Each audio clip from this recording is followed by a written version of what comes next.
pour l'invitation à venir exposer devant vous le résultat de mes travaux et le résultat de travaux de l'ensemble d'une équipe qui dure depuis 2007. Nous avons commencé à nous intéresser à ces problématiques. Et puis merci à vous d'être venus nombreux. La salle est en train de devenir pleine. Il y a de la place devant si vous voulez. N'hésitez pas. Il y a encore des places.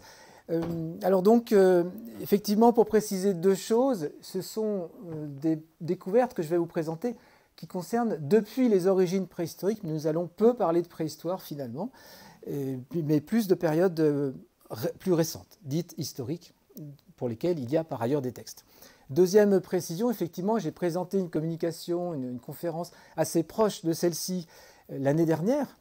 Entre-temps, nous avons eu une campagne de travail sur le terrain qui a démultiplié le nombre de découvertes. Donc, vous aurez des nouveautés de l'année 2022 en primeur dans cette présentation et ça ne se répète jamais. Je change toujours un petit peu mon discours, donc soyez rassurés, si vous étiez à Chambéry l'année dernière, vous n'allez pas vous ennuyer. Alors, itinéraire d'altitude, c'est-à-dire que nous allons parler de transport, de déplacement, de voyage, de personnes qui se déplacent localement, à des échelles de quelques kilomètres, quelques dizaines de kilomètres, mais également de grands voyages. Alors donc, je vous invite au voyage, et un voyage également dans le passé, à la fois en montagne et dans le passé, et nous allons nous borner au département de la Savoie. Avant de nous intéresser à ces questions des passages et des transports, je voudrais juste vous rappeler, mais sans doute vous le savez, et vous en avez une conscience assez claire, qu'il y a différentes raisons pour s'aventurer en montagne et en haute montagne. Le passage, la traversée n'est pas la seule raison possible. Alors je les ai mises ici sous forme de petits dessins. Les montagnes peuvent servir de refuge. On a tous en tête les maquis de Vercors, de Chartreuse par exemple, pour des populations. Mais elles sont aussi également la source de ressources naturelles, minérales, végétales, animales, qui peuvent être un attrait pour les populations, y compris à des hautes altitudes.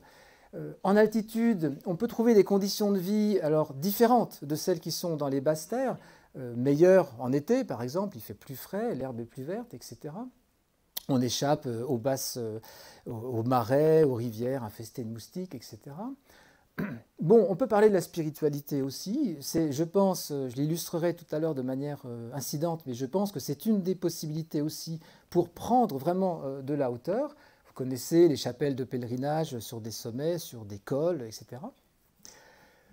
On peut parler de défense de frontières, défense de limites entre des populations, entre des territoires. Et il y a eu réellement des combats importants, vous le savez aussi, pendant la Deuxième Guerre mondiale, dans nos régions.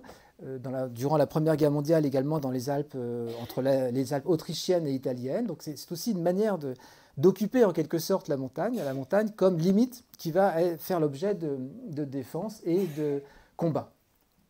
Mais évidemment, si on exclut la civilisation des loisirs, et donc toutes les motivations, alpinisme, ski, etc., qui sont celles du XXe siècle et du XXIe, si on parle sur d'autres périodes, effectivement, une fois qu'on a listé toutes ces possibilités, on a un petit peu fait le tour des possibles.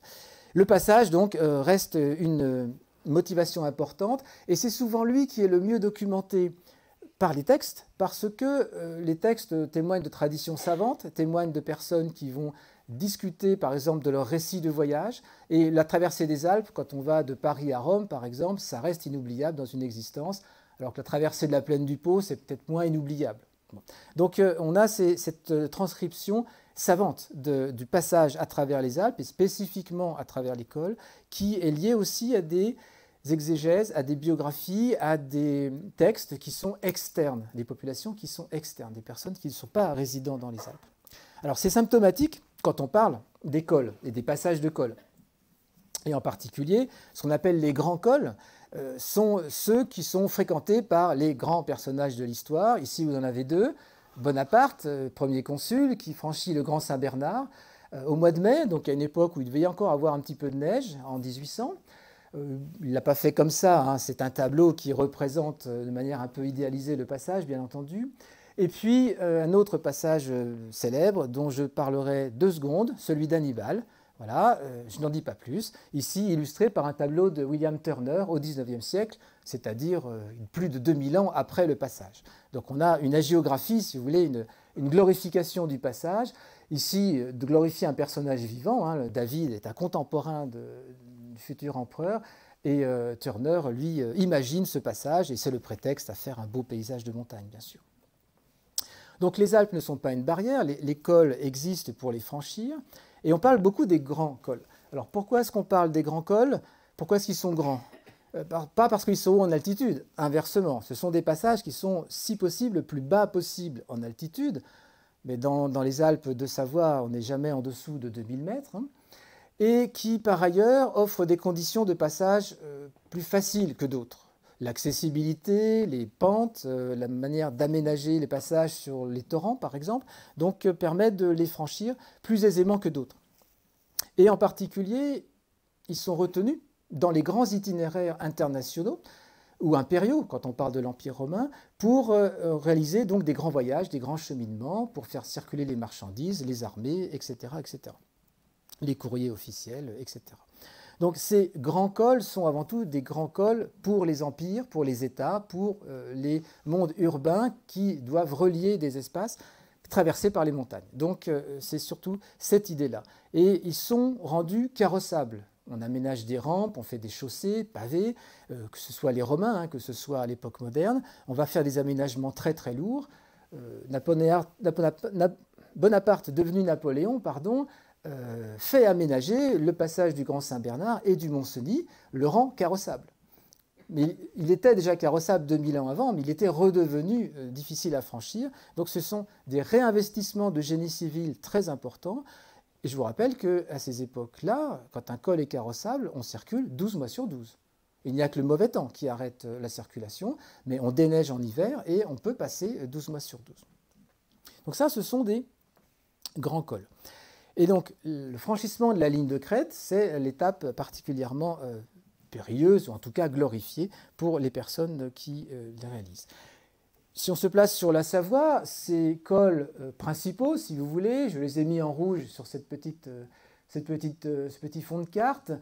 Bon, on peut les reconnaître assez facilement. Vous avez le col du Mont-Cenis ici, avec le col Clapier et le col Savine, si vous connaissez, qui n'est pas très loin. Au nord, nous avons le petit Saint-Bernard, le Cormet de Roseland, qui permet des circulations internes à la Savoie, et puis donc le col de la Madeleine, Glandon, Croix-de-Fer, l'Iseran, et le col de la Vanoise au beau milieu, qui est un passage important, en particulier pour la circulation des marchandises, des fromages à l'époque moderne.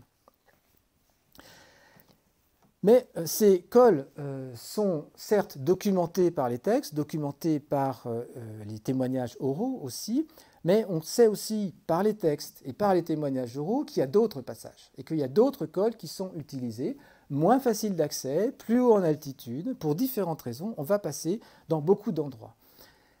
Et en fait, quand on regarde un petit peu la documentation, donc essentiellement les derniers siècles, hein, depuis la fin du Moyen-Âge, où la documentation est assez importante, qu'elle soit orale ou écrite, nous nous rendons compte qu'on peut passer, pas partout, certes, mais dans beaucoup d'endroits. Et c'est ça qui va retenir notre attention.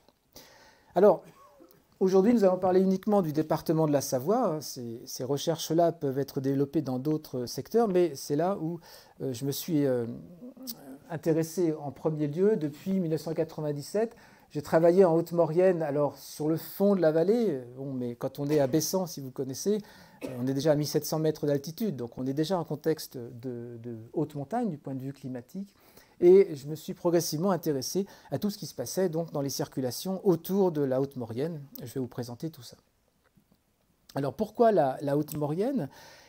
C'est parce que cet espace-là, que vous avez ici représenté par vue satellite, en fait, hein, à partir des photos de l'IGN, donc c'est une vision en 3D. Il faut un petit effort pour comprendre, mais c'est une vision en 3 dimensions générée par les photographies satellitaires hein, que l'on fait actuellement. Donc on regarde vers le sud, si vous voulez, et vous allez reconnaître, je vais vous le pointer, alors je vais vous le pointer comme ceci, ce sera plus facile pour suivre, voilà. Vous allez reconnaître aisément la Haute-Maurienne ici, la grande saignée de la vallée, avec le passage du Mont-Cenis, qui redescend sur le Val de Suse, occupé par un lac artificiel actuellement, et donc en arrière-plan, nous avons Turin. Donc on regarde vers le sud-est, hein, et donc la ville de Suse, hein, qui est ici très précisément. Et puis on a de l'autre côté le passage de l'Iseran qui permet de redescendre sur la Haute-Tarentaise, Tignes, Val d'Isère. Donc ici, nous avons la Vanoise. Hein. Et puis, cette ligne de crête qui n'est jamais inférieure à 3000 mètres d'altitude, donc entre l'Iseran et le Mont-Cenis, qui forme, à première vue, une barrière assez importante. Quand on regarde de manière un peu mathématique, je dirais, ces passages, la ligne de crête de la Maurienne depuis l'ouest jusqu'aux sources de l'Arc, en fait, hein, au-dessus de Bonneval à l'est, on voit bien que nous avons le col du Mont-Cenis, le petit Mont-Cenis, le col Savine par ici, qui sont à 2000-2400 mètres d'altitude. Et puis au-delà, vous avez certes une ligne de crête importante au-dessus de 3000 mètres avec des dentelures. Et dans certaines de ces dentelures, il y a des passages, plus ou moins faciles, mais il y a des passages qui ne sont jamais inférieurs à 3000 mètres. Et nous allons donc aujourd'hui aller nous promener du côté de ces passages-là, au-dessus de 3000 mètres. Alors, la même photographie un petit peu zoomée, pour vous montrer donc la configuration de ces hautes vallées. Nous avons une véritable plaine hein, au niveau de Bessan qui est tout à fait remarquable.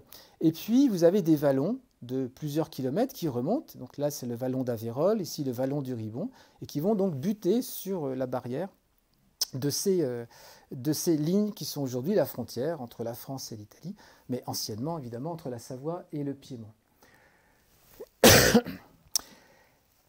Alors, comment est-ce que nous allons procéder? La question que je me posais au départ était de rechercher des traces de passage par ces cols qui sont attestés par la tradition orale, localement, hein, du côté de Bessan, donc en Savoie, et du côté de Balme, le village qui est implanté de l'autre côté de la montagne. Il y a des traditions orales encore très vivantes. Jusque dans les années 1950, il y avait beaucoup de passages, pour plein de raisons différentes. Et ensuite, la tradition écrite également. Il y a des textes qui en parlent, des textes privés, il y a des carnets de vie avec des comptes rendus de passages individuels. Et il y a également les archives plus officielles, hein, les douanes, puisqu'il y a des problèmes de taxes, de contrebande, bien entendu, qui se greffent dessus. Donc nous avons des témoignages, à partir du XVIe siècle, nous avons des témoignages réguliers de passages d'individus ou de groupes par ces cols-là, justement, au-dessus de 3000 mètres, entre Bessan et les vallées, donc les vallées de Lanzo, qui sont de l'autre côté, qui sont des vallées parallèles entre le Val de Suse et la vallée d'Aoste, si vous voulez. Donc on va dire, selon Bison Futé, les itinéraires bis. Alors, un premier moyen d'approche, de réflexion sur ces itinéraires bis, c'est de regarder les cartes. C'est de regarder les cartes. Alors, nous avons la chance en Savoie d'avoir des cartographies assez anciennes par rapport à d'autres régions, puisque après le rattachement de la Savoie à la France en 1860, le service géographique de l'armée a eu à cœur de dresser une carte très précise de ce nouveau territoire. Et donc, nous avons des cartes réalisées à partir des années 1860. Ici, ce n'est pas la carte des années 1860, c'est la type 1922. Donc en fait, les relevés de terrain sont de la fin du 19e siècle, entre 1891 et 1904. Donc ça nous donne un aperçu du terrain avec des courbes de niveau restituées, avec des indications de chemin, de cheminement extrêmement importantes pour nous, donc il y a 120 ans grosso modo. Alors vous le voyez, déjà, il y a la figuration également de la nature du sol. Est-ce que c'est du rocher? Est-ce que c'est de l'herbe? Et est-ce que c'est du glacier? Et donc on voit très bien ici qu'en blanc, nous avons des glaciers qui sont figurés sur l'intégralité de cette carte, en particulier au niveau des crêtes. Glaciers qui aujourd'hui, évidemment, ont connu des retraits très importants. Alors on va y revenir à cette question des glaciers, bien sûr. Alors les cols qui sont indiqués sur cette carte sont sur la commune de Bessan, celui du Collerin, le passage du Collerin, 3200 mètres d'altitude, le col d'Arnès, 3000 et quelques, 72 mètres, je crois, très précisément, le col dit de Lautaret, et l'apostrophe, mais bon, c'est la même étymologie que le Lautaret des Hautes-Alpes, et puis un col qui n'est pas véritablement transalpin, c'est un col qui permet de repasser sur l'autre vallon, le vallon du Ribon, que le col de l'Arcel. Et puis il y a des cols plus au nord du côté de Bonneval.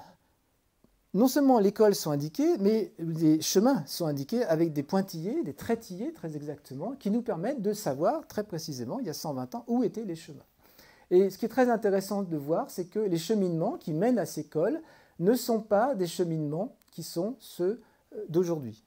Pas tout à fait.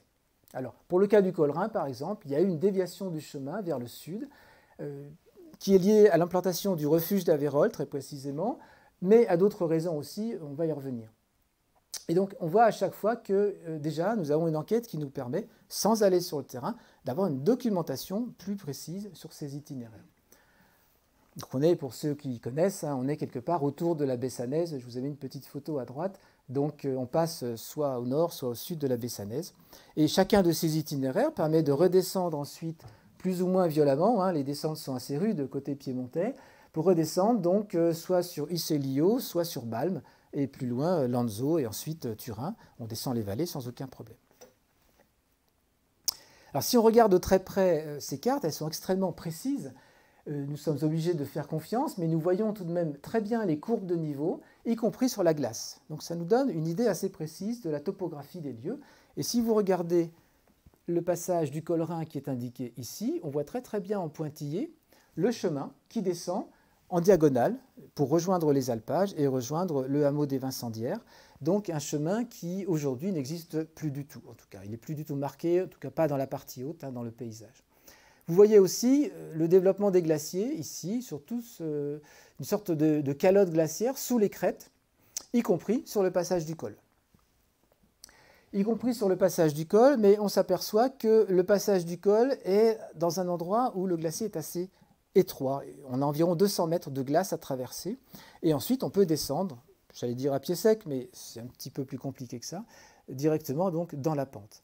Donc ce passage, il y a 120 ans, il est englacé, certes, mais c'est un passage quand même qui ne nécessite que peu de cheminement sur la glace par rapport à d'autres cols que l'on connaît dans les Alpes. Alors, zoomons un petit peu plus pour voir encore la qualité. Ça, c'est la carte dite d'état-major, donc des années 1860. Le relevé, a priori, 1864. Donc là, il n'y a pas encore de courbe de niveau sur les rochers à cette époque-là. Donc la transcription se fait avec des hachures qui permettent de rendre le relief, la dissécation des ruisseaux. Mais les glaciers sont déjà rendus en relief par les courbes de niveau. Donc, alors, il n'y a pas le côté italien, bien entendu. C'est un relevé de l'armée. Excusez-moi. Voilà. Donc là, la frontière est ici et le passage du Collerins est indiqué à une altitude qui n'est pas l'altitude indiquée aujourd'hui. Aujourd'hui, on est à 3200 mètres. Et là, elle est indiquée à 3238. J'ai une petite idée sur le sujet, je vous en parlerai plus tard. Il y a une question d'incertitude des relevés topographiques, mais pas que. Donc on constate à nouveau cette étroitesse du passage. Et là, sur cette carte, les cheminements ne sont pas indiqués. Il n'y a pas d'itinéraire dans la partie haute. On voit tout de même un chemin qui monte ici, mais qui se perd après dans la montagne. Bon, donc ça ne correspond pas exactement, a priori, à l'itinéraire d'accès au col. Donc l'information n'est pas portée sur cette carte. Et l'on voit donc les masses de glace très importantes. Et quand on regarde les courbes de niveau, ces glaciers étaient convexes à l'époque. Ils avaient une forme convexe, comme les grands dômes que l'on a sur le Mont Blanc, par exemple, et d'autres. Alors, on peut zoomer à l'extrême, évidemment. Donc, on voit le détail de ces très, très belles cartes. Et puis, grâce à Géoportail, grâce aux relevés aériens que nous avons maintenant, donc avec des missions assez régulières, nous avons possibilité d'archiver dans le temps, depuis au moins les années 1930, à la fois la cartographie et les relevés par photographie, donc directement aérienne. Alors, le même lieu, aujourd'hui, le même cadrage, alors 2015 très précisément, qui vous montre l'état de la déglaciation, puisque le passage du Collerins, il est ici, la ligne de crête, la frontière, elle est donc ici, et à la place d'une calotte glaciaire continue, nous avons aujourd'hui, j'allais dire même hier, nous avons donc une relique glaciaire qui désormais est concave. Nous avons une relique glaciaire qui est entièrement creusée, plus exactement entièrement fondue jusqu'à quasiment toucher le rocher. Et vous distinguez également un lac ici qui s'est formé. Donc des conditions de passage, des conditions d'accès, si l'on zoome sur ce lac, on le voit très très bien, des conditions donc qui sont complètement différentes de celles qu'il y avait il y a 120 ans. Alors qu'est-ce qui s'est passé entre-temps ? C'est la fin du petit âge glaciaire, on est dans des conditions climatiques qui évoluent. Le petit âge glaciaire, il commence grosso modo au XIVe siècle de notre ère. Il va conduire à un refroidissement global de la planète, mais pour le continent et pour les Alpes, cela se traduit par le développement des glaciers, des englacements, y compris donc à ces altitudes 3000 jusqu'à 2600 mètres environ d'altitude, il y a des glaciers qui se développent. Et ces glaciers vont connaître des avancées, des reculs, mais ils seront présents jusqu'aux années 1840-1850. Confère ce que l'on connaît sur la vallée de Chamonix, par exemple. Et à partir de, grosso modo, la moitié du 19e siècle, ils commencent leur retrait. Ils commencent à fondre. Donc là, la cartographie qui commence dans les années 1860 nous montre un état qui n'est pas le maximum d'englacement, qui est déjà le début de la fonte. Et on voit aujourd'hui que la fonte, elle ne s'est pas arrêtée. Vous le savez sans doute, hein, les Alpes se réchauffent 2 fois plus vite que la moyenne de la planète actuellement. Donc là où on a gagné à peu près 1 degré en un siècle, dans les Alpes, on a gagné 2 degrés. Donc la fonte est véritablement accélérée. Alors ça, la cartographie et les photographies aériennes le disent très bien. Les photographies au sol, les photographies des randonneurs le disent bien aussi. Ici, c'est l'un de ces cols de la vallée d'Aveyron. Ce n'est pas le col Rhin, c'est le col d'Arnès. Photo d'archives 1925, avec un passage qui est largement englacé, avec un glacier qui descend, qui fait une langue glaciaire qui descend largement, mais qui est déjà fondu par rapport au maximum du petit âge glaciaire, et le col est ici. À peu près le même cadrage en 2020, donc à peu près la même date dans l'année. Le glacier s'est retiré tout au fond du cirque, et actuellement, on n'a pas eu besoin de passer sur le glacier pour accéder au col. Très précisément, voilà une autre image qui vous montre la même situation de manière différente. Le passage du col, alors là c'est un cliché vers 1890, hein, les photos qui ont été retrouvées par Francis Strack, qui a beaucoup travaillé sur ces questions de passage de col avec Giorgio Einaudi. Et vous avez donc à gauche le col lui-même, l'Italie est de l'autre côté. Alors on voit ici l'échelle humaine avec un alpiniste, et on voit que la glace arrivait quasiment au niveau du col, mais il y avait déjà eu un abaissement du glacier, et on a une rimée, on a véritablement un obstacle à franchir pour accéder au col. Aujourd'hui, là la photo est orientée différemment, nous sommes face à l'échancrure du col que vous voyez à votre droite, et vous voyez le niveau du glacier avec un petit peu de neige résiduelle par-dessus. Vous avez l'échelle humaine, hein, des collègues prospecteurs, et donc il y a un abaissement de plusieurs dizaines de mètres du niveau de la glace. C'est toujours le même paramètre, hein, que l'on met en évidence partout. Là, on est à 3070 mètres d'altitude.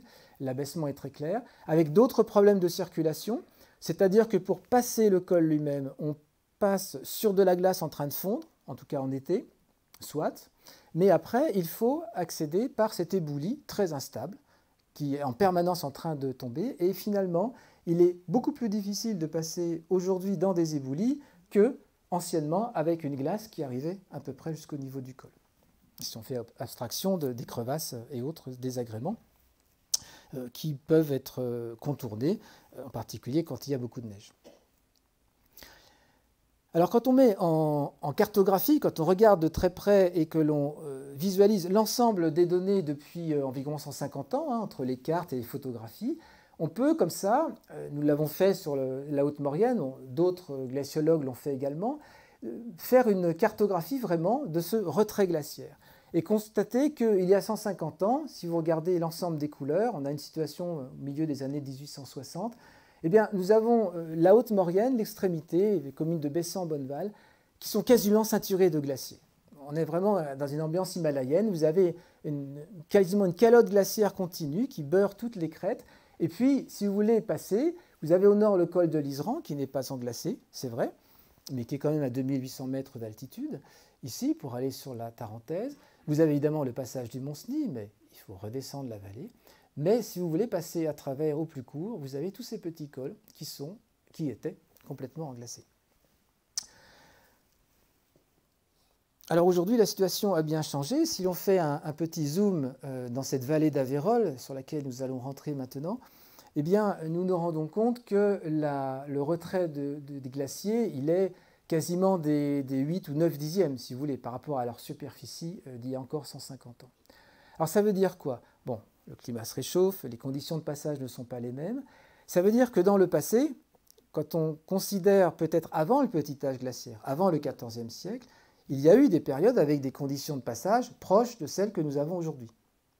Voyez, donc, quand on raisonne sur le passé de ces itinéraires, de ces aventures en montagne, il faut raisonner de manière parallèle avec les conditions réelles de passage liées à l'englacement, au climat, à la quantité de neige qui peut s'attarder même en été, etc., etc. Et donc ça, c'est pas quelque chose qui est donné, c'est une reconstitution que nous devons faire. Alors, grâce aux cartes, grâce aux enregistrements directs, nous en avons une trace très précise sur les 150 dernières années, mais quand on remonte après dans le temps, évidemment, nous sommes un petit peu dans le flou. Alors, bon, je passe très vite. Maintenant, nous allons rentrer dans cette vallée d'Aveyron, qui est le lieu de cette enquête. Et je vous invite donc à un petit cheminement, donc en plusieurs étapes, en 5 actes. Premier acte, pour ce qui me concerne, donc cette découverte d'un site archéologique à 2200 mètres d'altitude, près du refuge d'Aveyron. Le refuge est ici, quand on le voit en perspective. Alors, si vous connaissez, vous avez la pointe de Thiers, une chapelle de pèlerinage à 3000 mètres qui domine le village de Bessan, et puis donc la ligne de crête frontalière en arrière-plan. Alors, sur un petit replat qui s'appelle le replat de la Théa, localement, nous avons identifié, en réalisant des sondages archéologiques, la présence donc d'occupation humaine, c'est la bosse ici, d'occupation humaine datée de plusieurs millénaires, qui sont sur le replat, en plein air, et sous un abri, qui est actuellement encore un abri à moutons, avec des aménagements pastoraux, en fait, et qui donc permettent de considérer qu'on a affaire à une halte, un lieu de stationnement temporaire. Ce n'est pas un habitat, ce n'est pas un endroit où on réside longtemps, mais c'est typiquement le gîte d'étape ou le refuge, si vous voulez, d'il y a un certain temps. Je vais vous le dire dans un instant. Alors, la situation, elle est sur une bosse, on domine le paysage. Là, la photo est prise depuis le refuge d'Aveyron, donc en fait, on est en vis-à-vis par rapport au refuge actuel, c'est assez intéressant. Et nous avons des vallons. À gauche, on le devine, le vallon qui va monter au col d'Arnès, et droit devant vous, le vallon qui s'appelle le vallon de la Lombarde, qui remonte sur plusieurs kilomètres et qui va déboucher sur le col de l'Autarret. Donc, on est à la croisée d'itinéraires, en fait, et c'est peut-être pas innocent. Le même endroit vu de l'autre côté, par l'amont, donc le replat occupé durant la préhistoire, il est ici, et vous avez le refuge d'Aveyron ici, qui regarde vers l'aval de la vallée. Alors, nous avons réalisé en 2006 plusieurs sondages archéologiques, donc nous avons enlevé l'alpage, enlevé l'herbe, et regardé ce qu'il y avait dessous. Nous avons identifié des foyers, donc les gens ont stationné ici, ils ont fait du feu. Alors les foyers parfois structurés, encore, vous voyez à droite, qui est bien circonscrit, avec beaucoup de charbon de bois, parfois démantelé. Pas beaucoup de stratigraphie, comme on dit, c'est-à-dire très peu de recouvrement, très peu d'accumulation. En fait, on est plutôt sur un point haut, donc les choses sont très compactées, et pas d'objet. Pas de traces matérielles autres que les charbons de bois, donc que l'activité qui s'y est déroulée. Alors, que faire dans ces conditions-là? Les charbons de bois, ici vous avez une vue de l'abri avec l'enclos pastoral. Les charbons de bois permettent de faire des datations par le radiocarbone, des datations que nous appelons absolues. Alors voilà un tableau très austère qui vous résume la situation. Il y a des occupations autour d'environ 500 avant notre ère, des passages, on a fait des feux. Donc ce qu'on appelle le premier âge du fer. Et puis, quand on remonte encore dans le temps, il y a 5 dates qui nous indiquent des passages réitérés, réguliers, mais espacés dans le temps, on va dire aléatoires, durant toute la période de l'âge du bronze. On commence vers 1800 avant Jésus-Christ et l'on va vers 800 environ avant notre ère. Donc, il y a des gens qui régulièrement font du feu. Alors, nous avons fait des sondages, c'est-à-dire que c'est un échantillonnage. On n'a pas tout fouillé, ce n'est pas le but. Le but, c'est d'identifier le passage des gens. Donc, on peut imaginer que quelques mètres plus loin, il y a des traces d'autres foyers qui datent d'autres périodes, qui peuvent combler les trous. C'est un gîte d'étape. C'est l'idée qu'on fait un stationnement régulier, on connaît l'endroit. Et donc, une des raisons possibles, c'est sur un itinéraire de passage de col, où on va cheminer sur 2 jours, de vallée à vallée. On va donc stationner en altitude pendant une nuit. Alors nous avons même une datation plus ancienne encore qui remonte à l'extrême fin du néolithique, donc la fin de la préhistoire. On est entre 2500 et 2300 avant notre ère. C'est la date qui a été obtenue vraiment dans l'abri. Donc il y a une occupation très très longue, une très longue mémoire de ce lieu et qui continue après puisque vous avez donc l'enclos pastoral. avec la stabulation des troupeaux, qui n'est pas datée. En fait, je ne peux pas vous dire exactement de quand datent ces murs, on n'a pas d'éléments très précis par rapport à ça. Alors ça, c'était donc la première étape. En 2006, suite à des prospections, j'avais identifié ce lieu et nous avons fait des sondages. Mais, deuxième acte, deuxième étape, un petit peu antérieure factuellement, en 2003, il se passe quelque chose sur le passage du col Rhin, c'est-à-dire le col qui est bien au-dessus de ce site de l'ATA, à 3200 mètres d'altitude, donc, dont je vous ai montré quelques représentations en carte et en photographie. Que se passe-t-il en 2003? Année très chaude, canicule, rappelez-vous. Beaucoup de fonte sur les glaciers.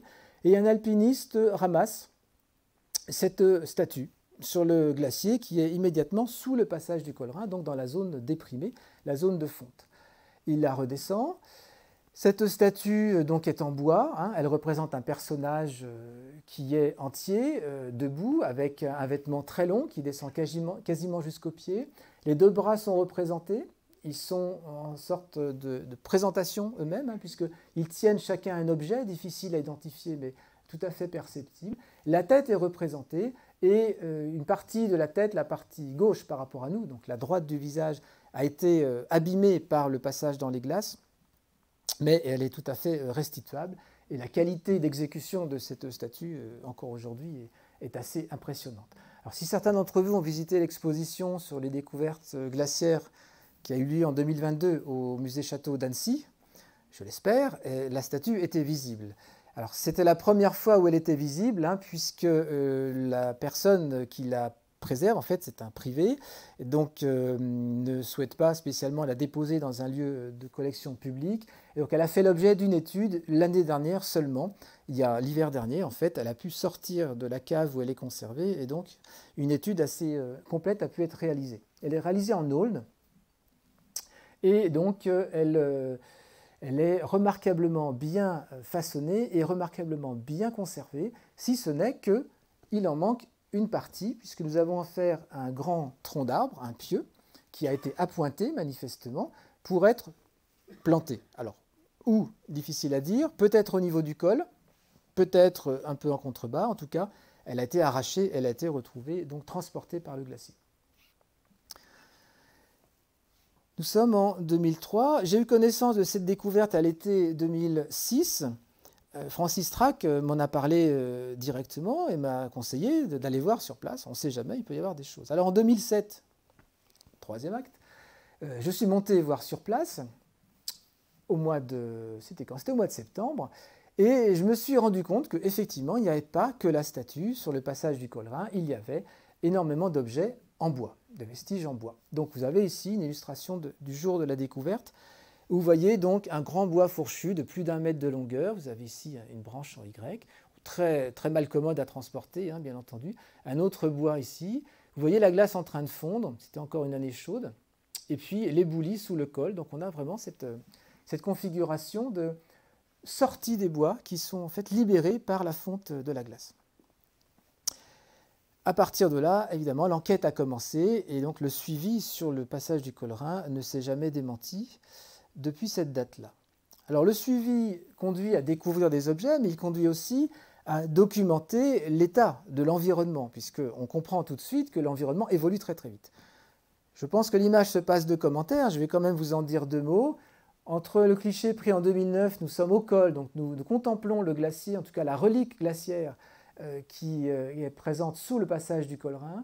Et 2022, l'évolution est tout à fait flagrante. Le glacier fond, il perd de la superficie et il perd de l'épaisseur.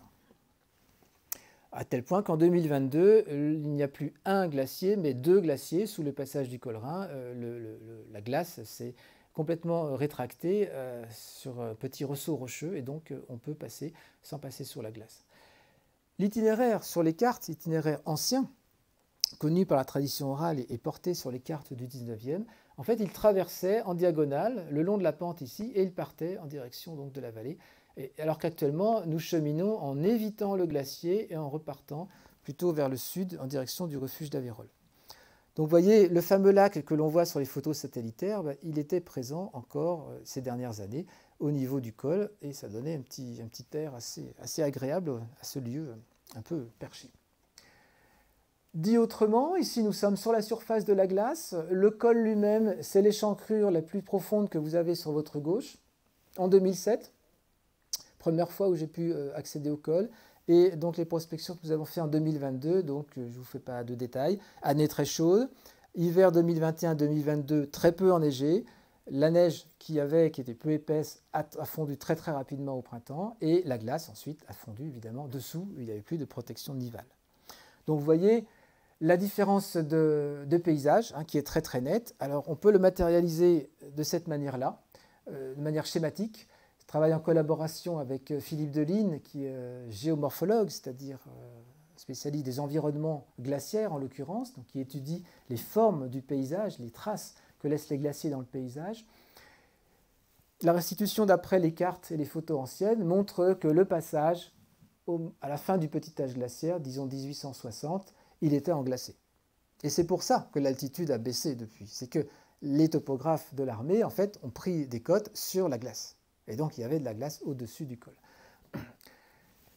Et puis, progressivement, la glace a fondu. Et vous voyez le niveau de la glace sous ce col qui s'abaisse, qui s'abaisse, qui s'abaisse. Et quand on regarde les dates, on se rend compte qu'en 30 ans, entre 1990 et 2022, le glacier s'est beaucoup plus abaissé qu'en 130 ans préalablement. Donc certes, nous sommes sortis du petit âge glaciaire, mais à partir des années 1950, a priori 1960, nous en sommes sortis de plus en plus vite et l'accélération continue d'accélérer comme vous le savez.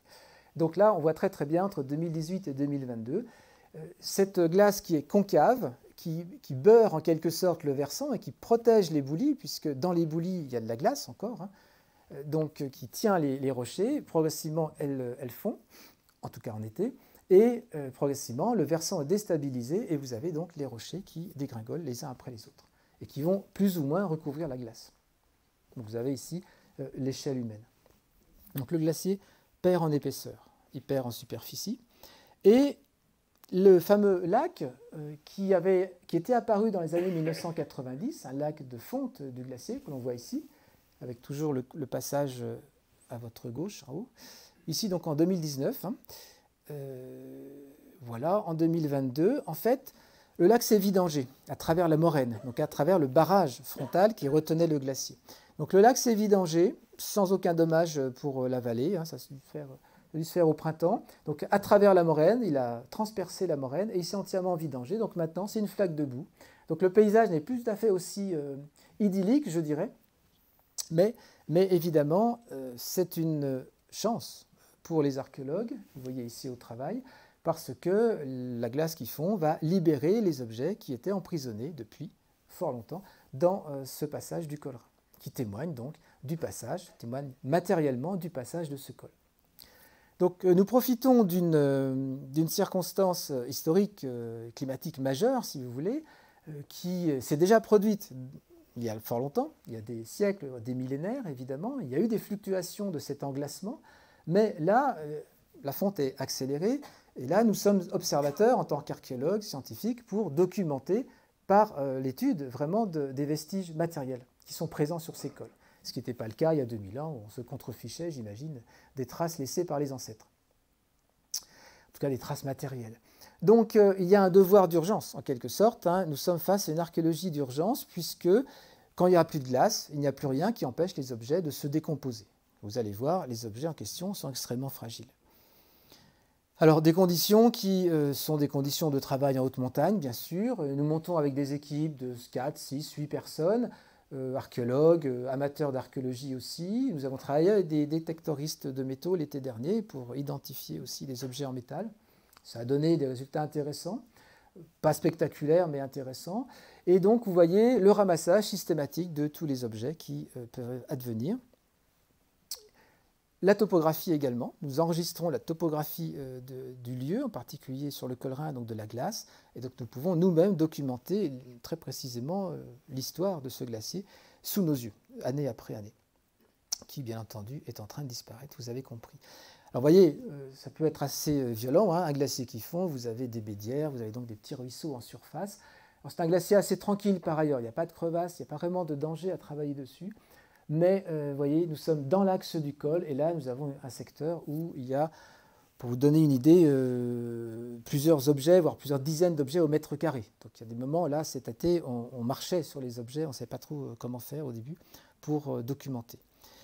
La quête est systématique, c'est-à-dire que nous prélevons en fait tous les objets que nous identifions, sauf les débris vraiment informes. Mais ça, c'est une démarche de préhistorien, tous les archéologues ne font pas ça.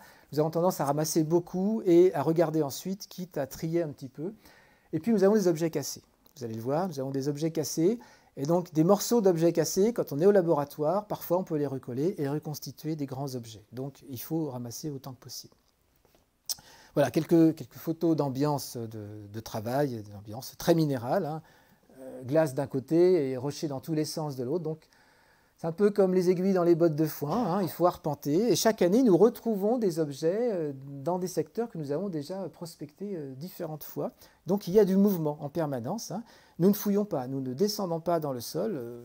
Je vous défie de fouiller ce genre de choses, c'est strictement impossible, évidemment. Alors tout n'est pas spectaculaire, tout n'est pas joli. Ici, vous avez donc un bois, vous le voyez. Est-ce que vous le voyez? Voilà, il est ici. Vous avez un bois qui est présent à moitié écrasé sous les pierres, donc on va enlever les pierres, et sous les pierres, on se rend compte que le bois est complètement écrasé.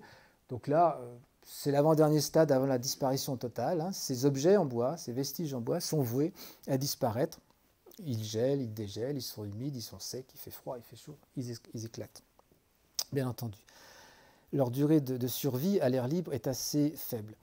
Vous voyez, des bois qui peuvent être de plus grandes dimensions, hein, donc ils sont plus ou moins coincés dans les pierres, ils sont plus ou moins recouverts de neige été comme hiver, donc ils ont quand même la majorité de l'année une protection sur eux, mais quand la neige fond et que vraiment ils sont exposés en été, là ce sont quelques mois très très violents pour eux. Des objets en métal, ici vous avez une lame, une extrémité d'une épée ou d'une dague, c'est difficile à dire, les spécialistes ne peuvent pas se prononcer et encore moins dater. La pointe des épées se date très très mal. C'est la garde, hein, qui permet de faire la typologie. Mais, donc voilà, un fragment d'objet. Nous recherchons activement l'autre moitié de cette épée, bien sûr, mais nous ne l'avons toujours pas retrouvée. Elle est en fer, hein.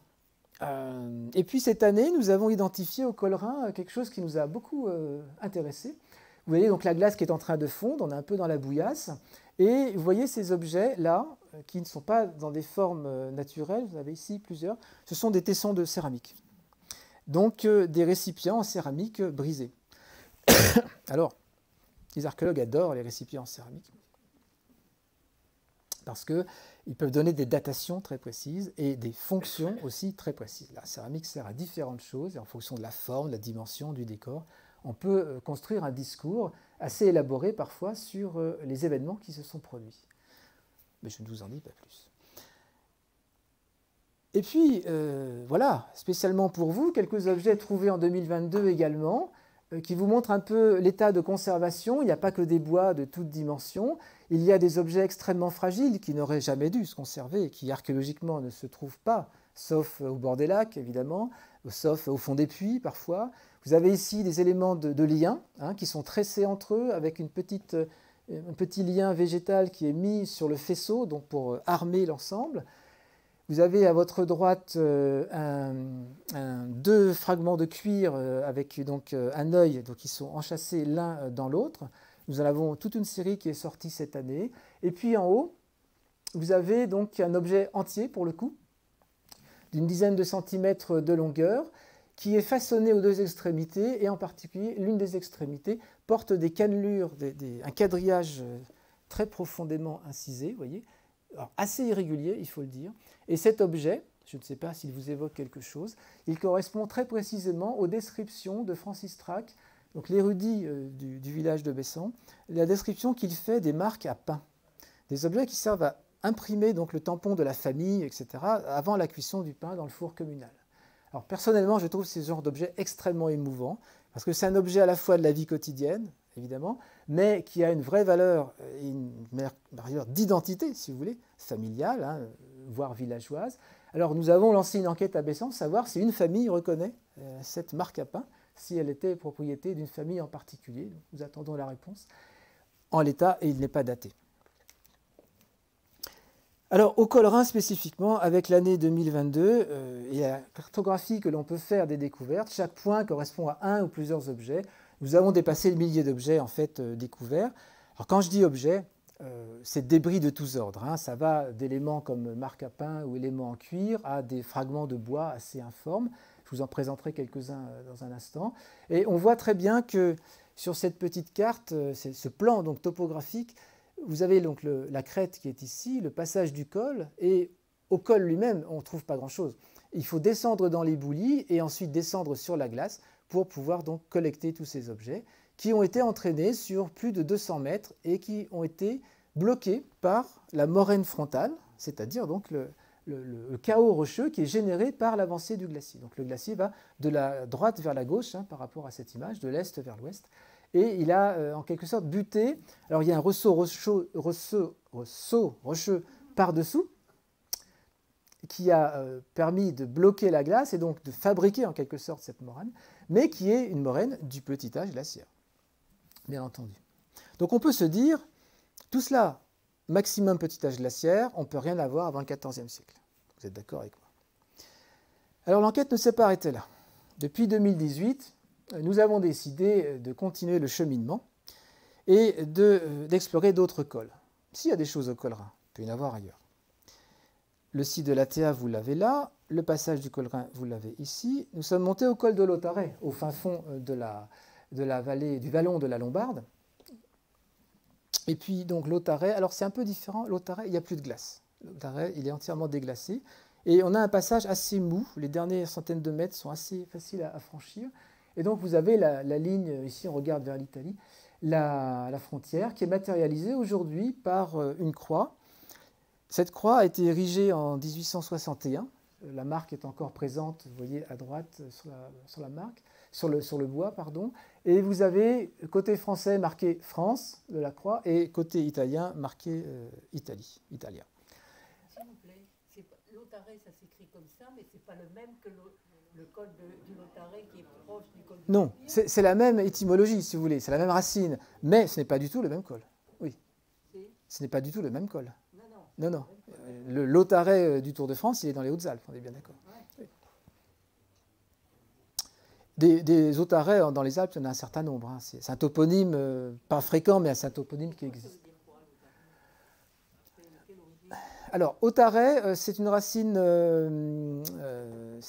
latine qui signifiait deux choses en latin, mais je parle sous le contrôle des latinistes et des antiquisants, que je ne suis pas. D'une part, un lieu élevé, altare, altitude, ça vient de cette racine-là, et d'autre part, un autel, l'autel religieux.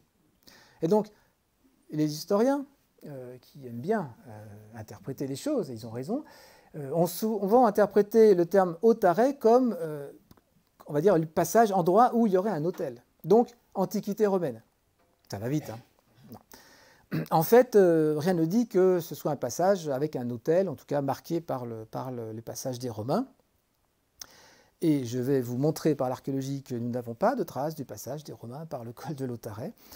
En tout cas, pas de traces préservées, mais c'est un toponyme qui, d'une manière générale, permet de penser que ces lieux étaient connus à l'époque romaine, mais il n'y avait pas forcément d'aménagement, et on pouvait passer. Donc, mais on y reviendra avec la question de la datation de ces découvertes. Alors, on parlait de la spiritualité hein, pour ces questions de passage de col en introduction. Là, on est face à ça. Ces croix en bois, il y en avait trois à l'origine. Hein, d'après la tradition orale, trois croix ont été érigées, une seule subsiste, elle tient bien. Et donc, on a à la fois le marquage de la frontière, donc politique, mais aussi le marquage du passage de col, bien entendu. Ces croix, elles ne sont pas n'importe où sur la ligne de crête, elles sont à l'endroit du col, donc là où la frontière croise le chemin. Et c'est un signe religieux, bien entendu. Donc on a finalement trois signes, trois fonctions de ces croix qui renvoient entre autres à la spiritualité. Donc ce n'est pas anodin. Passer un col, ce n'est pas anodin. Alors la carte d'état-major, 1864, nous montre un fond de vallée. Ici, vous avez donc le glacier de derrière le Clapier qui enserre complètement le cirque. Et le passage de Lautaret doit cheminer de manière latérale, certes, mais doit cheminer sur un glacier. Et on a l'indication du chemin. Alors, ici, on voit très très bien le sentier. Il descend, non, alors, il descend, et il rejoint le fond de vallée. Aujourd'hui, ce sentier n'a plus du tout le même cheminement. Par contre, nous en avons retrouvé la trace sur le terrain. On voit encore, par endroits, matériellement, le passage avec des aménagements assez larges qui témoignent d'un chemin qui devait, si ce n'est être carrossable, en tout cas être plus large qu'un simple sentier. La carte dite 1950, mais qui n'est pas tout à fait... le relevé topographique, je ne sais pas exactement, mais c'est globalement donc un peu avant 1950. Donc avant cette accélération de la déglaciation, on voit très bien que le glacier a déjà beaucoup reculé, mais que le passage de l'Otarai, le passage du col lui-même, il est toujours englacé en partie. Et on voit ce petit chemin qui est à flanc de montagne, qui n'est toujours pas l'itinéraire actuel, qui est très très bien indiqué. Et puis, sur quoi, là, à cet endroit-là? C'est un col où on passe d'une vallée sur une autre. On redescend sur Balme. Pardon? On redescend sur Balme, en Piémont. Ensuite, aujourd'hui, c'est la cartographie 2018, donc avec des relevés qui sont issus de photos satellitaires. Il n'y a plus du tout de glace au niveau du passage de l'Otarai. Et le glacier du fond du vallon, en fait, c'est entièrement rétracté aujourd'hui. Donc, c'est vraiment un glacier perché au sommet du cirque, mais c'est une situation tout à fait nouvelle. Et le chemin, lui, il est descendu. Il passe à peu près là où était la limite du glacier, encore au XIXe siècle. Alors, sur place, voilà un peu la configuration des lieux. Donc, je suis sur la moraine latérale du glacier, en tout cas du petit âge glaciaire. Ici, vous avez donc le glacier qui arrivait. Dans les années 1850-60, le glacier arrivait là. Donc il a reculé de plus d'un kilomètre. Aujourd'hui, donc, on a cette relique qui est perchée sous les parois. Au niveau du passage, du col lui-même, donc là, on est au niveau du col de l'Otarai. On voit ce grand vallon latéral, finalement, avec quelques dizaines de mètres carrés de glace encore subsistante, parfois recouverte de neige, mais un univers chaotique de rochers qui est très très loin de l'ambiance que l'on avait encore il y a quelques décennies. Voilà, donc ce névé, il est présent, ça c'est une photographie de 2018, hein. Première année où nous sommes montés, ce névé aujourd'hui n'existe plus, il a disparu, il n'a jamais réapparu. Donc vous voyez des pentes très fortes, et finalement, au niveau du col, c'est toujours le même principe, on ne va rien trouver. Il n'y a rien au niveau du col, il faut descendre du côté de la pente pour arriver à trouver donc des vestiges qui sont piégés en quelque sorte sur ce petit replat. Donc vous voyez des moraines, des toutes petites moraines qui sont des moraines du XXe siècle, de notre ère, qui n'existaient pas encore il y a 50 ans, et puis des morceaux de glace, des reliques de glace. Alors ça fond, ça regèle, ça se redistribue, et on a des objets qui sont comme ça, disséminés, qui sont chahutés un peu partout. On les trouve donc ici, par exemple, un bois, on est en limite entre la glace et le rocher, et la moraine. Vous voyez donc ici, c'est un travail évidemment de prospection de fourmis assez long, hein. Ici, un autre objet, je ne sais pas si vous allez le voir, qui est présent. Je ne sais pas si vous le voyez, il se distingue assez peu, il est gris comme un rocher, mais vous avez un objet à peu près, ovale très précisément, dont je vais vous reparler dans quelques minutes, qui est en bois lui aussi. Et puis des objets en fer, ici on va dire la famille des couteaux, hein, objet tranchant, avec un manche en bois en partie préservé. Alors l'objet en fer lui-même, la typologie, la forme de l'objet n'est pas très spectaculaire. Il ressemble aux couteaux qui servent à fabriquer les tuiles en bois, les tavaillons, les essandoles, etc. Vous voyez, pour fendre les planches. C'est tout à fait possible. Comme il y a un petit peu de bois préservé, nous avons pu faire une date radiocarbone, ce qui a permis de le placer dans le temps. Et puis là encore, des objets qui sont très fragiles, qui ne devraient pas se conserver. Vous avez par exemple en haut, à nouveau, un lien, donc une branche avec des branchettes dessus qui a été torsadée sur elle-même. Les branchettes ont été torsadées sur la branche pour pouvoir donc ligaturer sans doute un fagot ou quelque chose qui a disparu, mais le cercle lui-même a été préservé. Et puis vous avez en bas des éléments d'une chaussure, en fait, en cuir, tout sec, trouvé comme ça, au plein soleil, au niveau du rocher. Alors vous en déduisez quoi de tous ces objets? Je vous propose d'attendre la fin de la conférence. S'il vous plaît, vous poserez vos questions à la fin de la conférence. Vous aurez déjà beaucoup de réponses. Et nous en avons bientôt terminé. Alors, nous n'allons pas nous arrêter là. le Collerin, d'accord, l'Autaret, eh ben, on a exploré en fait tous les cols de la vallée d'Aveyron. Nous n'avons pas lésiné sur les moyens. Nous avons visité 8 cols de manière plus ou moins intense. Alors ça, c'est très important parce que ça permet aussi d'éliminer. Là, on ne trouve rien, on sait qu'il n'y a pas grand-chose ou rien, et qu'en particulier, il n'y a pas grand-chose qui peut être préservé. Ça ne veut pas dire qu'on n'a jamais passé. Le col d'Arnès, dont je vous ai montré quelques photos d'ambiance tout à l'heure, c'est un passage qui est mentionné dans les textes. On sait qu'il y a beaucoup de trafic, et au moins depuis le XVIe, XVIIe siècle. Sur place, on ne trouve pas grand-chose. Donc il n'y a pas grand-chose de préservé. Donc l'archéologie dit autre chose que les textes, mais elle n'a pas plus la vérité que les textes, bien entendu. Donc nous complétons nos moyens documentaires, nos sources documentaires, les uns par rapport aux autres. Et puis le refuge d'Aveyron, que l'on peut voir aujourd'hui, donc qui est le lieu de fixation des itinéraires aujourd'hui, eh bien, il est ceinturé par l'ensemble de ces cols. Alors finalement, le Collerin et l'Autaret sont les deux sites archéologiques majeurs de cette vallée d'Aveyron, donc de ce secteur de Bessan, que nous avons actuellement documenté. Alors tout ça c'est bien joli, mais pour l'instant, je ne vous ai pas parlé de datation, je ne vous ai pas dit de quand datent tous ces objets, c'était évidemment pour réserver un petit peu de suspense.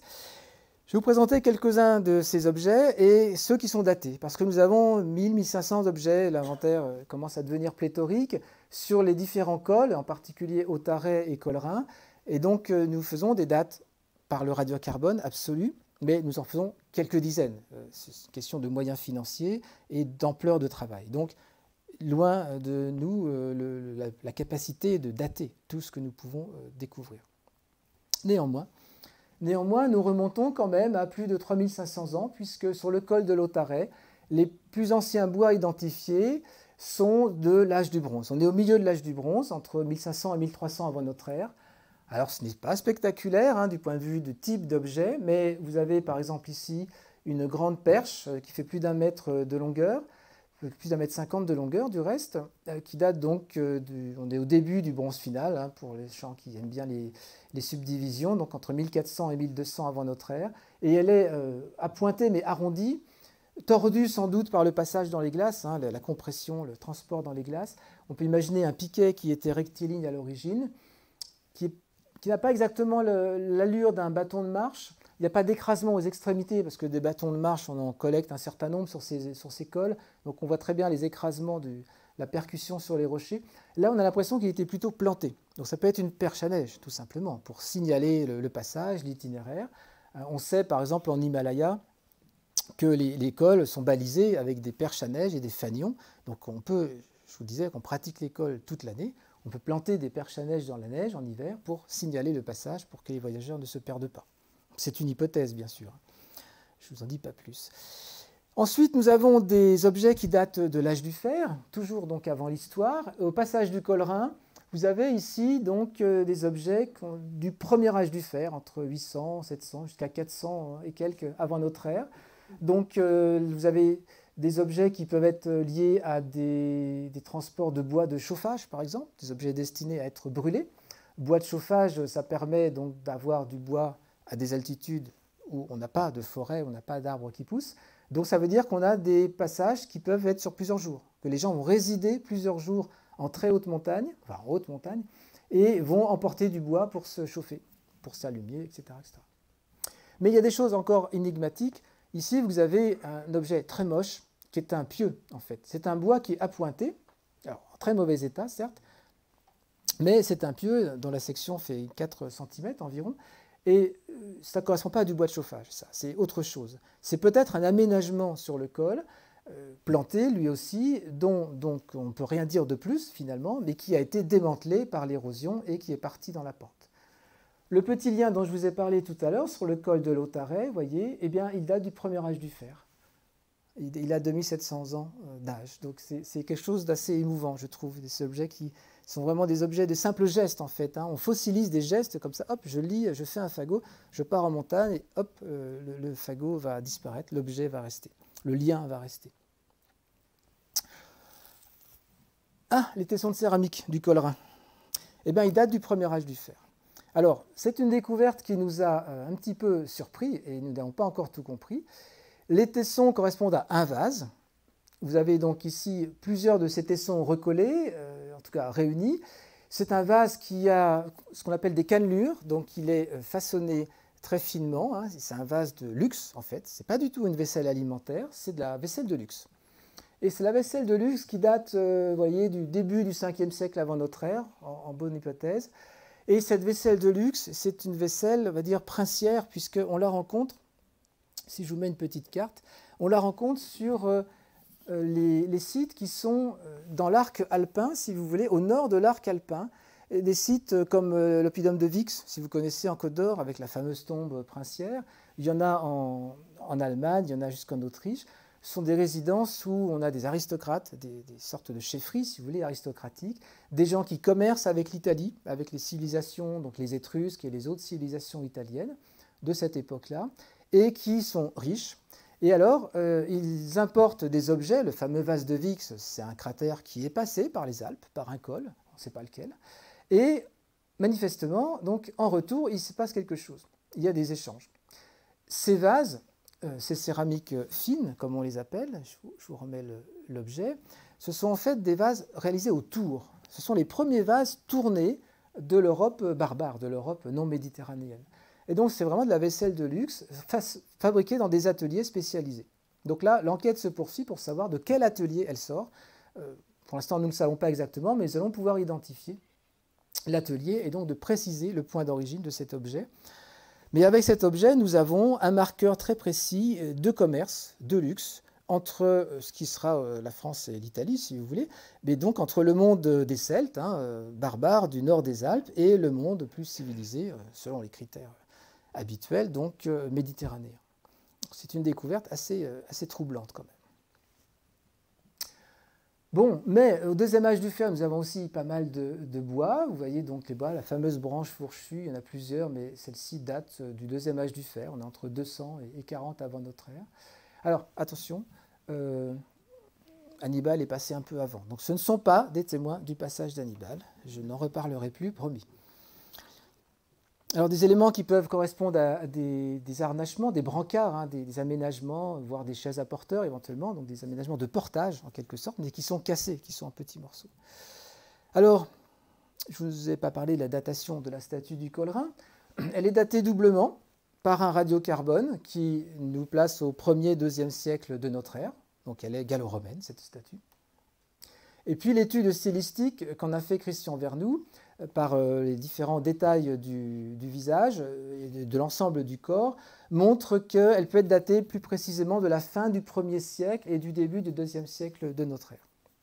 Il l'interprète comme un ex voto, c'est-à-dire une sorte d'action de grâce pour le passage du col. C'est possible. Il peut s'agir aussi d'une forme d'oratoire, une statue placée là à demeure pour que les pèlerins ou les gens qui passent puissent rendre grâce, une statue protectrice aussi, pourquoi pas. Bon, il n'y a pas d'identifiant particulier, les objets ne renvoient pas à un dieu en particulier, mais on peut penser, entre autres choses, à Mercure, qui est le dieu des voyageurs et qui est attesté sur plusieurs cols des Alpes, à commencer par le Grand Saint-Bernard. Et puis en 2021, nous avons trouvé sous le Collerin cet objet, qui lui aussi date de la période antique, on est entre 25 et 200 de notre ère, donc il est de la période gallo-romaine. C'est une lance, mais c'est une lance en bois. C'est-à-dire, c'est un seul morceau de bois, un seul tronc d'arbre qui a été taillé en forme de lance. La flamme, la partie active, elle n'est pas en métal, elle est en bois aussi. C'est un seul morceau de bois. Alors, si vous avez déjà vu ça, je suis intéressé parce qu'en fait, on ne connaît pas d'équivalent de cet objet. À ma connaissance, l'enquête se poursuit, mais c'est un objet qui, a priori, n'est pas fonctionnel, n'est pas une lance offensive pour tuer des gens, bien entendu. Donc là aussi, nous sommes dans une catégorie explicative qui est plutôt de l'ordre du cultuel, de la dévotion, privée ou publique, évidemment. Donc sur ce Collerin, à l'époque antique, il se passe quelque chose. Mais ce sont les deux seuls objets que nous avons pour cette période-là. Nous n'avons pas de fagots de bois à brûler, nous n'avons pas d'éléments de brancard, nous n'avons pas d'éléments de portage. C'est uniquement ces deux objets, donc qui, là aussi, sont extrêmement troublants. Vous aimez le Moyen-Âge ? Eh bien, dans le Moyen-Âge, nous avons aussi, bien entendu. Nous avons des objets qui datent alors du Haut Moyen-Âge, par exemple. Ici, vous avez sur le col de l'Otaret tout un lot d'objets, plus ou moins contemporains. Vous voyez chaque date entre 700, 900 de notre ère, 1000, 1200. Donc, avant le début du pelletage glaciaire. Et la fameuse chaussure, elle est datée de cette période-là. L'objet qui est donc une planchette en bois, qui pourrait être un élément de tonneau, de tonnellet, il est également daté donc un peu avant l'an 1000. Et puis ce bois cranté, dont l'interprétation n'est pas simple, est-ce que c'est un fléau de balance, plus ou moins probable? Est-ce que c'est un objet de marquage, en fait, marqué pour compter des choses diverses et variées? Par exemple, les boulangers marquaient les pains quand on payait le pain à la fin du mois, chacun avait son bâton avec son encoche. Ça peut être ce genre de choses, mais en tout cas, il date du début du Moyen-Âge. Donc là, c'est un lot d'objets particulièrement impressionnant parce que c'est une période qui, en fait, est assez mal connue du point de vue archéologique et du point de vue historique. Nous en avons également un peu plus tard dans le Moyen-Âge. Ici, le fameux couteau dont je vous parlais, il est du XIIe, XIIIe siècle. Donc c'est le manche en bois qui a permis de le dater. Et on a ce très très bel objet sur le collerin qui est un élément d'assemblage, probablement d'un système de portage humain ou animal avec des perforations, vous voyez, régulières, et donc un assemblage. Des objets qui étaient assemblés, ce n'est pas du tout des objets individuels, ce n'est pas un objet complet qu'on a sous les yeux, c'est un assemblage. Mais on ne peut pas le restituer en tant que tel, c'est vraiment une enquête vraiment très très longue. Nous avons également des bois appointés qui peuvent rentrer dans ces assemblages, évidemment. À droite, vous avez une pelote de ficelle, datée du XIe au XIIIe siècle de notre ère, trouvée également au passage du collerin, donc c'est la ficelle qui est repliée sur elle-même. Alors, voilà, pour nous approchons un petit peu de la conclusion, je vais rester ouvert, mais un petit peu de science dure, si vous voulez, nous pouvons, grâce aux dates radiocarbone, réfléchir plus précisément et plus en profondeur sur les motivations du passage et les accidents qui se sont produits. Parce qu'en fait, beaucoup de ces objets, quasiment tous ces objets, n'auraient jamais dû rester au col. La statue peut-être, mais le reste, non, c'est des objets transportés ou des éléments de transport d'objets. Le monsieur ou la dame qui a perdu sa chaussure à l'Otaret, il était mal quand même. Donc, je ne sais pas s'il en a réchappé, mais en tout cas, il était en fâcheuse posture. Donc, ces objets n'auraient pas dû être là. Donc, on est dans la logique des accidents. Alors, vous avez ici les datations de l'ATA, donc le fameux itinéraire bis, là, au-dessus du refuge d'Aveyron, le col de l'Otaret, ici, le passage du Collerin, et nous avons également des dates sur des sites trouvés au-dessus de Val d'Isère, mais on ne va pas en parler aujourd'hui.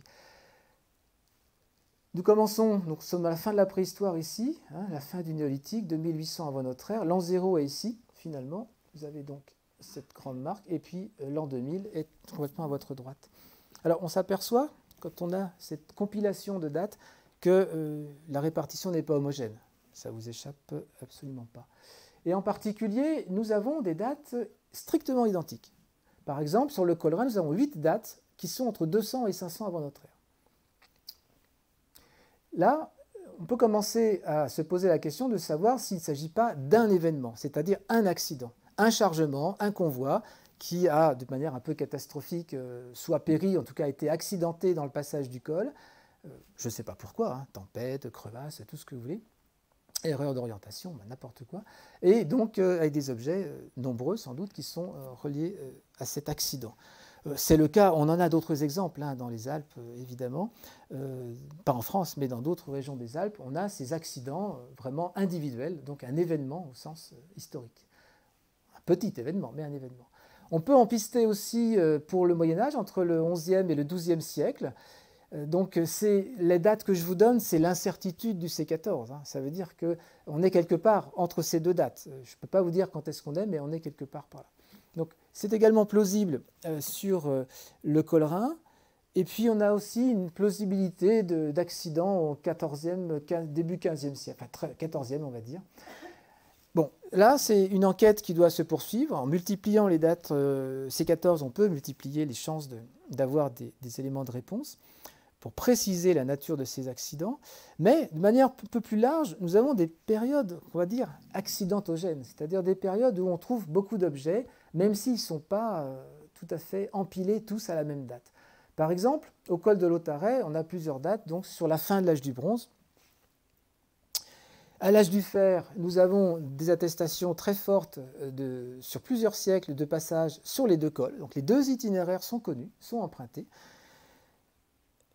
Et puis après, nous avons donc tout le Moyen-Âge, à partir du 9e siècle de notre ère, de manière très bien documentée, jusqu'au 14e siècle environ.